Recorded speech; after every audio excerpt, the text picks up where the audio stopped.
నగరంలోని పబ్లలో డ్రగ్స్ వినియోగాన్ని అరికట్టేందుకు పోలీసులు ముమ్మర తనిఖీలు చేపట్టారు. ఈ క్రమంలో కొండాపూర్లోని క్వాక్ ఏరీనా పబ్పై ఈగల్ టీం స్థానిక పోలీసులు సంయుక్తంగా ఆకస్మిక దాడులు నిర్వహించారు. ఈ తనిఖీలు పబ్ లో ఉన్న వారందరినీ ఒక్కసారిగా ఉలిక్కి పడేలా చేశాయి.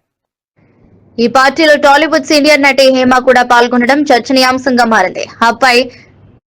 పబ్ పై దాడి జరిగిన సమయంలో ఆమె అక్కడ ఉండటంతో రకరకాల ప్రచారాలు జరిగాయి. దీనిపై ఆమె తక్షణమే స్పందిస్తూ సోషల్ మీడియాలో ఒక వీడియోను విడుదల చేశారు.